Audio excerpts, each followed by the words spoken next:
అలాగే బయట నుంచి లైవ్లో పాల్గొంటున్నారు సైబర్ నిపుణులు, సైబర్ జాగృతి ఫౌండర్ రూపేష్ మిట్టల్ గారు. అండ్ మేము అది ఆ గేమ్ గతంలో, అది ఇప్పుడు కూడా ఉంది మేడం, అది ఇప్పుడు దాని పేరు మార్చి ఏం చేశాడంటే blue Vel and memo challenge అని ఒకటి పెట్టాడు. గతంలో వందలాది ప్రాణాలు తీసిన బ్లూ వేల్ గేమ్ ఇప్పుడు సరికొత్త లింకుల రూపంలో వాట్సాప్, టెలిగ్రామ్లో తిరుగుతోంది.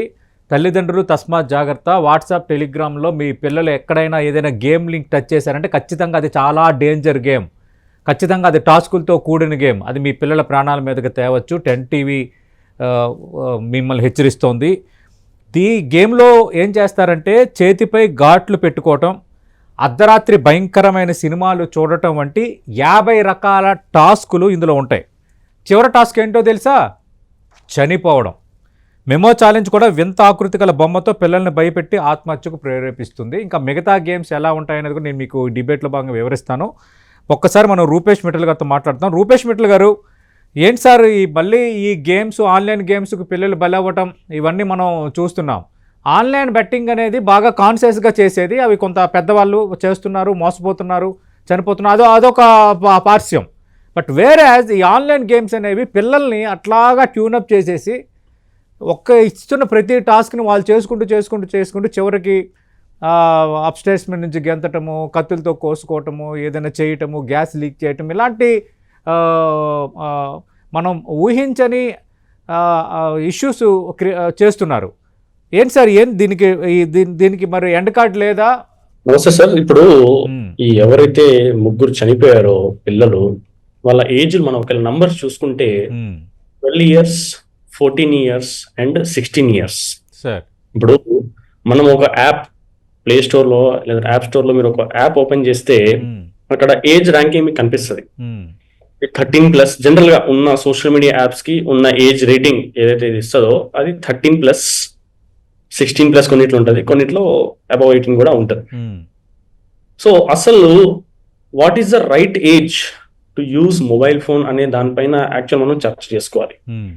ఎందుకు ఇప్పుడు ఒక వెహికల్ ఉంది, స్కూటీ అయినవ్వండి, బైక్ అయినవ్వండి, కార్ అయినవ్వండి, బిలో 18 మనం ఎందుకు ఇవ్వం? ఎందుకంటే దాన్ని సరిగ్గా వాడడం వాళ్ళకి ఆ నాలెడ్జ్ ఉండకపోవచ్చు, వాళ్ళకి ఎందుకు పెళ్లిళ్ళు చేయం ఆ ఏజ్ కన్నా తక్కువ, వాళ్ళకి ఆ మెచ్యూరిటీ ఉండకపోవచ్చు అని మనం అనుకుంటాం. అవును. అలాంటప్పుడు వాళ్ళకి ఇంటర్నెట్ అనే ఆయుధం మనం ఇస్తున్నాం. దాంట్లో రకరకాల విషయాలు ఉన్నాయి, రకరకాల సంబంధాలు ఉన్నాయి, రకరకాల టాస్క్లు ఉన్నాయి, రకరకాల గేమ్లు ఉన్నాయి, రకరకాల ఎంటర్టైన్మెంట్ ఛానల్స్ ఉన్నాయి. అట్లాంటప్పుడు మనం పిల్లలకి ఇంటర్నెట్ వాడడానికి ఇవ్వచ్చా, ఇవ్వకూడదా, అదొక పెద్ద విషయం. అలా ఇచ్చినప్పుడు వాళ్ళు ఏం చేస్తున్నారో లేదు అది చూసుకోవడం ఎవరి బాధ్యత? ఇప్పుడు బిలో 18 ఒకవేళ మీరు ఏదైనా రోడ్డు ప్రయాణం చేస్తూ ఏదైనా యాక్సిడెంట్ జరిగితే మీ పేరెంట్స్ పైన మీద కూడా కేసు నమోదవుతుంది. ఎందుకు? మీరు వాళ్ళని సరిగ్గా మానిటర్ చేయలేక, మీ యొక్క నిర్లక్ష్యం వల్ల మీకు తెలిసి మీరు మీ పిల్లలతో ఇట్లా చేపించారు, దానికి వాళ్ళు ప్రాణాలు పోతున్నా కూడా ఇట్లాంటి భయం లేకుండా జనాలు ప్రాణాలు తీసుకోవడానికి రోడ్డు పైన వాహనం నడుపుతున్నారని కేసు నమోదవుతుంది. అలాంటప్పుడు ఇంటర్నెట్ వాడుతున్నప్పుడు ఒకటి ఇతరులకు ప్రాణం అవ్వచ్చు, ఎవరికైనా వేరేకి ఇబ్బంది అవ్వచ్చు, దానివల్ల మనం కూడా గురవచ్చు అని విషయం కూడా మనం గుర్తుపెట్టుకోవాలి. ఎందుకంటే రోడ్ ప్రయాణంలో ఒకరికి డ్యామేజ్ అవుతుందని కాదు, మనం కూడా నడుతున్నప్పుడు ఆ యాక్సిడెంట్ తో మనకు కూడా డ్యామేజ్ అవుతుంది. అది మనం గుర్తుంచుకోవాలి.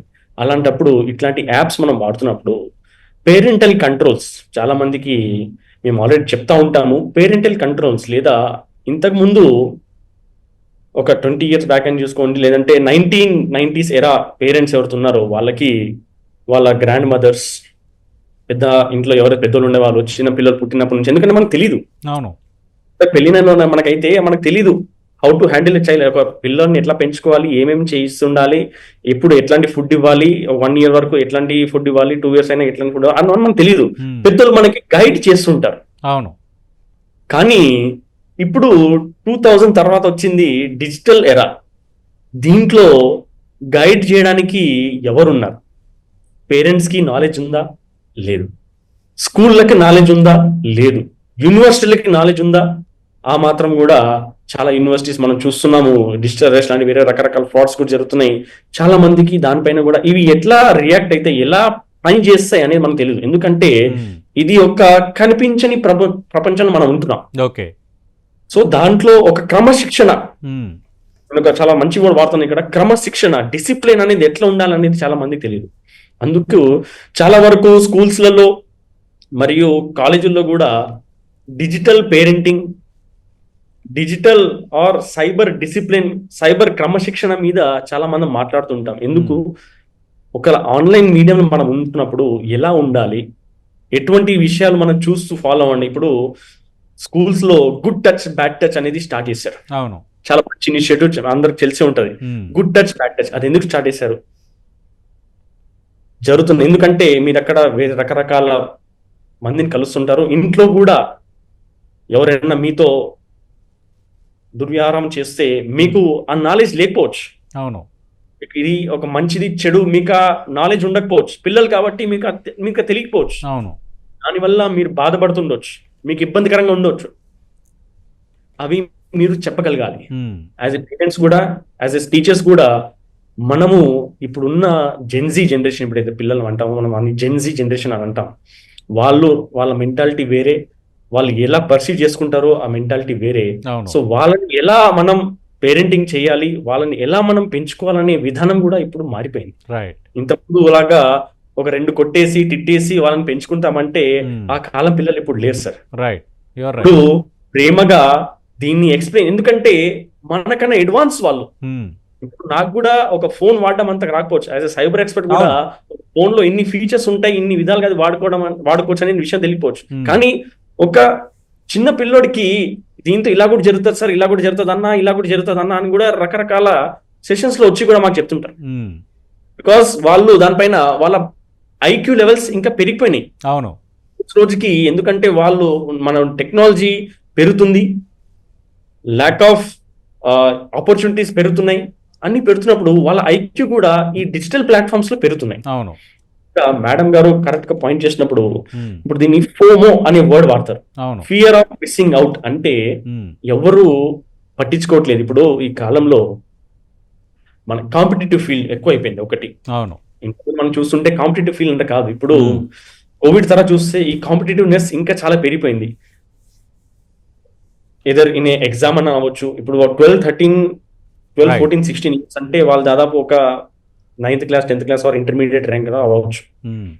చూసుకుంటే వాళ్ళకి ఎటువంటి బ్యాక్గ్రౌండ్ వాళ్ళు ఉన్నారు, ఎటువంటి స్కూల్లో వాళ్ళు చదువుతున్నారు, ఎట్లాంటి ఫ్రెండ్స్ ఉన్నారు, ఎలా సోషల్ స్టాండర్డ్స్ ఎలా మెయింటైన్ చేస్తారు. ఎందుకంటే మీకు ఒక ఇష్టం లేకపోవచ్చు కూడా, కానీ ఆ సోషల్ స్టాండర్డ్స్ మీ వేరే వాళ్ళు చేస్తున్నారు కాబట్టి మనం కూడా అది చేయాలి. అది కొనుక్కోకపోతే మనల్ని పట్టించుకోరు, ఎందుకంటే పిల్లలు ఇది ఎక్కువ ఉంటది. అవునవును, వేరే వాళ్ళు వీళ్ళు కూడా అలాగే చేయాలని అనుకుంటారు. ఇంకా పిల్లలు ఏంటంటే కొంచెం యూనిక్ గా చేసి మనము గొప్ప, లేదంటే నేను యూనిక్, నేను కొంచెం డిఫరెంట్, నేను కొంచెం స్టైలిష్, నేను కొంచెం పాష్, అలా చూసుకుంటే ఆ చైల్డిష్ బిహేవియర్ అది న్యాచురల్ బిహేవియర్, అది కామన్. అట్లాంటప్పుడు పేరెంట్స్ ఒక బాధ్యత ఏంటంటే వాళ్ళ పిల్లల్ని మానిటర్ చేయడం. దానికి మనం అసలు ఏం చేస్తున్నాము, పిల్లలకి ఫోన్ ఇచ్చేస్తున్నాం, ఎంతసేపు వాళ్ళు వాడుతున్నారు, అసలు ఫోన్ ఇవ్వడం, వాళ్ళు గేమ్స్ ఆడుతున్నారు, ఓకే, యాజ్ ఎంటర్టైన్మెంట్ వాళ్ళకి ఆడడానికి కొంచెం అవకాశం ఇవ్వాలి. కొంచెం ఆన్లైన్ లో కూడా తెలుసుకోవాలి వాళ్ళు ఏమేమి జరుగుతున్నాయి. అది తెలుసుకోకపోతే మళ్ళీ నోకియా సామ్సంగ్ లాగా అయిపోతుంది స్టోరీ. మనం అప్డేటెడ్ లేకపోతే మనం అవుట్డేటెడ్ అయిపోతాం. సో ఒకసారికి అసలు ఫోన్స్ ఇవ్వకండి అని కూడా చెప్పడం కూడా కరెక్ట్ కాకపోవచ్చేమో. సో అలాంటప్పుడు మనం ఇస్తున్నప్పుడు ఒకటి వాడడానికి మనం ఇస్తున్నప్పుడు ఎంత లిమిట్స్ పెట్టాలి, దాంట్లో ఎటువంటి సెట్టింగ్స్ దానిలో పెట్టి ఇవ్వాలి, అసలు వాళ్ళు ఏం చేశారు ఫోన్ లో, దాని తర్వాత చెక్ చేసుకోవాలి. ఏదన్నా మిస్బిహేవింగ్ అలాంటి యాడ్ చేసుకుంటే ఇప్పుడు తిట్టడం కాదు, ఇప్పుడు వాళ్ళని పేరెంట్స్ అయితే కొంచెం ఆ మానిటరింగ్ లేదు, కానీ ఇప్పుడున్న పరిస్థితుల్లో ఆ మానిటరింగ్ చేయడానికి కూడా ఛాన్స్ లేదని రాధిక గారు అంటున్నారు. ఇందులో ఏం చేస్తారంటే అందమైన కొరియన్ బొమ్మలు, యానిమేషన్ పాత్రల సాయంతో ఫస్ట్ పిల్లల్ని అట్రాక్ట్ చేస్తారు. ఫేజ్ 1. ఫేజ్ 2లో మొదట చిన్న చిన్న టాస్క్లు ఇచ్చి చివరికి మీరు ఆత్మహత్య చేసుకుంటే, అంటే మీరు చనిపోతేనే నిజమైన ప్రేమ దక్కుతుంది, లేదా మీరు మరో ప్రపంచానికి వెళ్తారంటూ మిమ్మల్ని పిల్లల్ని అట్లాగా ట్యూనప్ చేస్తారు. గజాబా చిన్నారుల విషయంలో ఇదే జరిగింది. అందుకు ఇందాక మీకు చెప్పాను already, blue Vel and memo challenge, అలాగే ఇప్పుడు కొరియన్ లవర్, ఈ విషయంలో మీరు కేర్ఫుల్గా ఉండాలి తల్లిదండ్రులు. రెండోది రూపేష్ మిట్టల్ గారు, అంటే మనం వీటిని బ్యాన్ చేయలేమా అని, ఎందుకంటే ఇంత గేమ్స్ ఇంత ఇష్యూస్ జరుగుతున్నాయి. గతంలో మనం చూసాం, శక్తిమాన్ను చూసి ఫీల్ అయ్యి అక్కడి నుంచి ఇక్కడికి గెంతడం చేసేవారు పిల్లలు. ఆ తర్వాత పబ్జీ కోసం మాట్లాడుకున్నాము మేడం అన్నట్టు, గతంలో ఈ బ్లూ వేల్ మీద మాట్లాడుకున్నాం. ఇప్పుడు కూడా అవి అవైలబుల్ ఉన్నాయి. అవి అవైలబుల్ లేకుండా మనం చేయలేమా? మీరు సైబర్ నిపుణుడికి ఏం చెప్తారు? ఇప్పుడు ఒకటి ఆపితే, ఇప్పుడు మనం రూల్స్ క్రియేట్ చేసే వాళ్ళు 50 బ్రెయిన్స్ ఉంటే రూల్స్ బ్రేక్ చేసే వాళ్ళు 500 బ్రెయిన్స్ ఉన్నాయని అంటారు సార్. ఒక రూల్ 50 మంది కలిసి ఇట్లా చేసుకుందాం అని అనుకుంటే దాన్ని బ్రేక్ చేయడానికి 500 బ్రెయిన్స్ ఉన్నాయి. సో దీనికి కొంచెం థియరీ కూడా వచ్చింది. ఒకసారి రేప్ ని బ్యాన్ చేయాలా లేదా అనే దానిపైన కూడా కొంచెం వచ్చింది. Why not allow not only rape, prostitution కూడా దానివల్ల తగ్గిపోతుంది అనే ఒక కాన్సెప్ట్ కూడా కొంచెం వచ్చింది. సో ఇది బ్యాన్ చేస్తే తగ్గుతుంది, లేదంటే ఇవి తీసేస్తే తగ్గుతాయా అనేది కరెక్టా కాదా ఫస్ట్ ఒకసారి అనలైజ్ చేసుకోవాలి. కొంచెం టెక్నికల్ అనాలిసిస్ మనం దీన్ని చేస్తే, ఒకవేళ ఇప్పుడు అంత సింపుల్ ఎగ్జాంపుల్ నేను చెప్తాను. Smoking and consumption of alcohol, అది చేస్తే ప్రాణాలకి హానికరం, cancer causing, you can even die. దానిపైన ఎంత అవేర్నెస్ చేస్తున్నాం మనం? Lot of awareness. మూవీకి వెళ్తే అక్కడ ఉంటుంది, మీరు ఒక సిగరెట్ ప్యాకెట్ కొనుక్కుంటే దానిపైన రాసి ఉంటుంది, ఆల్కహాల్ బాటిల్ కొనుక్కుంటే దానిపైన రాసి ఉంటుంది, రకరకాల బొమ్మలు కూడా ఉంటాయి, అన్నీ ఉంటాయి. కానీ కూడా దానివల్ల ఒకవేళ మనం ఇంపాక్ట్ అనాలిసిస్ అన్న ఒకటి చేస్తే అసలు దానివల్ల తగ్గినాయా, ఏదన్నా జనాలు దాన్ని వాడుకోవడం తగ్గారా, అవేర్నెస్ తగ్గించిందా, మనం ఒకసారి అనాలిసిస్ చేసుకుంటే ఈజ్ దేర్ ఎనీ చేంజ్? చాలా తక్కువ, మినిమల్. సో అలానే ఈ గేమ్ యాప్స్ ఒకవేళ మీరు బ్యాన్ చేస్తే ఎన్ని బ్యాన్ చేయగలుగుతారు? ఒకటి మీరు అన్నట్టు పబ్జీ, ఈ బ్లూ వెల్ బ్యాన్ చేశారు, దాని తర్వాత ఒక పేరు మార్చి వచ్చేసింది. ఇప్పుడు ఫిజికల్ గా నేను ఒకటి ఇది తయారు చేయాలి, ఈ మొబైల్ ఫోన్ నేను ఒకటి తయారు చేయాలంటే నేను దీనికి సంబంధించిన హార్డ్వేర్, మెటీరియల్ అన్ని కొనుక్కోవాలి, అప్పుడు దాన్ని ఇంకొకటి తయారు చేయాలి. కానీ ఆన్లైన్ మనం ఒకవేళ వర్డ్ డాక్యుమెంట్ మీరు ఒక ఏదైనా టెక్స్ట్ రాస్తున్నారు, ఇంకో కాపీ క్రియేట్ చేయడం ఎంతసేపు మీకు? Ctrl+C Ctrl+V, ఇంకోటి తయారైపోతుంది, కొత్త పేరు పెడతారు, దాన్ని వాడేస్తారు.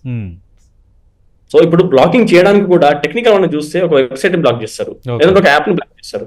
అదే కోడ్ సేమ్, ఫోటో గిటో మార్చేస్తాను, ఇంకో పేరుతో లాంచ్ చేసేస్తాను. సో పేరుని మార్చి వేరే పేర్లు పెట్టి అట్రాక్ట్ చేస్తారు, పెట్టేస్తాను. ఇప్పుడు సతీష్ గారు బదులు SATISH అని రాస్తారు, మీరు నేను SATIISH అని రాసేస్తాను, మళ్ళీ ఇంకొకటి దాని తర్వాత SATEESH అని రాసేస్తాను. ఈ మధ్యలో పైరసీ రిలేటెడ్ కూడా మనం చూస్తుంటాము. హైదరాబాద్ సిటీ పోలీస్ చాలా వరకు దానిలో పనిచేసి దానిలో వెబ్సైట్స్ దానిలో బ్లాక్ చేయడం జరిగింది. ఏమైంది? ఇప్పుడు SATISH బ్లాక్ చేశారు, నేను SATIISH లాంచ్ చేసేస్తాను. ఇంకో ఐబొమ్మ నిర్వాహకుడు దొరికిపోయాడు, ఇంకా అంతా అయిపోయింది అనుకున్నావు, కానీ మళ్ళీ మిగతా ప్లాట్ఫామ్స్ నుంచి వచ్చేస్తున్నాయి సినిమాలు. ఎందుకంటే అది ప్రాక్టికల్ గా చాలా ఈజీ. ఇంకొక డూప్లికేట్ తయారు చేయడం, Ctrl+C Ctrl+V, నేను చెప్తున్నాను మీకు సొల్యూషన్. కాపీ చేయడం, పేస్ట్ చేయడం, ఒక కొత్త పేరు, డొమైన్ నేమ్ కొనుక్కోవడానికి 100 రూపీస్, 99 రూపీస్ ఒక కొత్త డొమైన్ నేమ్ వచ్చేస్తుంది, లాంచ్ చేసేస్తాను. మళ్ళీ ఇంకొకటి సర్వర్స్ అన్ని ఫారెన్ సర్వర్స్. మన లాస్, మన చట్టాల్లో ఏమైనా రూల్స్ చేసుకోవాలంటే అది ఇండియన్ చట్టాల మీద ఉంటది, అది ఫారెన్ సర్వర్ కాబట్టి అక్కడ జ్యూరిస్డిక్షన్ కూడా మనకు ఉండదు. కాబట్టి ఇది ఈజీ టు డూప్లికేట్ ఆప్షన్ వల్ల ఎంత బ్లాక్ చేస్తే వాళ్ళకి it is no change for them. ఒకటి బ్లాక్ చేస్తే ఇంకోటి తయారు చేసి ఇంకోటి సర్వర్ లో పెట్టేస్తాం. సో దీన్ని బ్లాక్ చేయడం కన్నా అసలు దీని డిటెక్షన్ ఫస్ట్, సెకండ్ కంప్లైంట్స్. ఎవరికైతే ఒకవేళ తెలిసింది సో అండ్ సో యాప్ లేదంటే ఏదన్నా వెబ్సైట్ ఇట్లాంటి ఏదన్నా పిల్లలకి హానికరంగా చేస్తుంటే వెంటనే దానికి కంప్లైంట్ ఇవ్వాలి. ఇవన్నీ పోక్సో కింద నమోదు చేయొచ్చు. చాలా మందికి తెలియదు, ఇవన్నీ పోక్సో కేసెస్ కింద మీరు కంప్లైంట్ చేయొచ్చు. పోక్సో అంటే చాలా మంది ఓన్లీ సెక్షువల్ రిలేటెడ్ ఆఫెన్సెస్ అనుకుంటారు, కాదు. It is to nurture the child. Rape అనే కాన్సెప్ట్ కూడా ఒకటి ఉంది.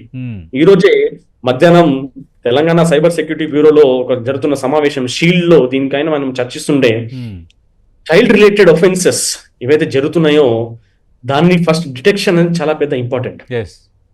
కొన్ని రోజు ముందు మనం చూసాము 32 అరెస్టులు చేసి ఒక చైల్డ్ 4 years పాపని కాపాడుకోవడం జరిగింది.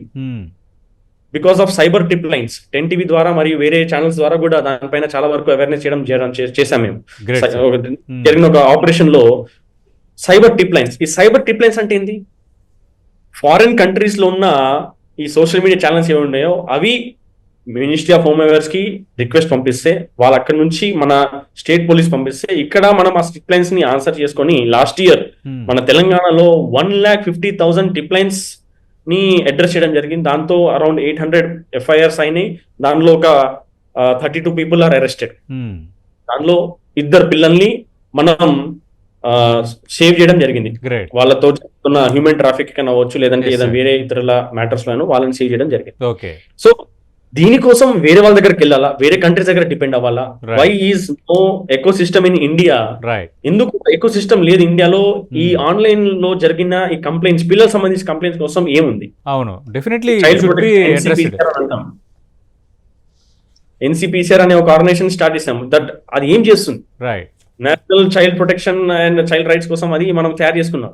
అది ఓన్లీ జరుగుతున్న గుడ్ టచ్ బ్యాడ్ టచ్ గురించి అక్కడ వరకే సీమితమా? ఇప్పుడు గుడ్ టచ్ బ్యాడ్ టచ్ వెళ్ళిపోయింది. ఇప్పుడు ఎదురవుతున్న సవాళ్ళని ఏం చేయాలనే దాని మీద మీరు అన్నట్టుగా ఒక ప్రణాళిక సిద్ధం అవ్వాలి.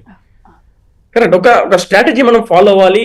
గుడ్ టచ్ బ్యాడ్ టచ్ కోసం ఎట్లయితే మన దగ్గర ఉన్నాయో బ్యాడ్ క్లిక్ కూడా మనము ఇప్పుడు అడ్రస్ చేయాల్సిన అవసరం చాలా వరకు ఉంది. డెఫినెట్లీ ఇట్లాంటి ఒక మీడియా ద్వారా మేము చెప్పాల్సింది ఒకటే ఏంటంటే, గవర్నమెంట్ కొంచెం స్ట్రిక్ట్ అవ్వాలి దీనిపైన. ఇట్లాంటి యాప్స్ ఏదైనా వస్తే దానిపైన స్ట్రిక్ట్ యాక్షన్. వాళ్ళు ఎవరు చేస్తున్నారు, ఇండియా నుంచి చేస్తున్నారా, బయట నుంచి చేస్తున్నారా, వాళ్ళ కంట్రీస్ కి మనం వాళ్ళు రిపోర్ట్ చేయడం, ఫారెన్ ప్రొసీజర్స్ ఏవైతే మన కంట్రీస్ ఉన్నాయో వాళ్ళతో దానిపైన స్ట్రిక్ట్ యాక్షన్ తీసుకొని వెంటనే అవేర్నెస్ చేసి ఎంత ఫాస్ట్ అయితే వాళ్ళు 10 తయారు చేస్తే 10 బ్లాక్ చేయాలి. 100 బ్లాక్ తయారు చేస్తే 100 బ్లాక్ చేయాలి. ఒకసారి 100 బ్లాక్ చేసేసాము టమ్ టమ్ అని చెప్పుకొని గొప్పగా చెప్పుకోవడం కాకుండా ఇప్పుడు ఆపరేషన్ సింధు జరిగింది, వాళ్ళు ఒక ఫైర్ చేశారంటే మనం ఒకసారి ఆగిపోవచ్చా? అవును, ఒకసారి బాగా జరిగింది ఆగిపోతామా? లేదు. కంటిన్యూస్ వాళ్ళు ఎప్పుడైతే చేస్తుంటారో అప్లై చేయాలి సార్, సేమ్ ఇక్కడ అప్లై చేయాలి.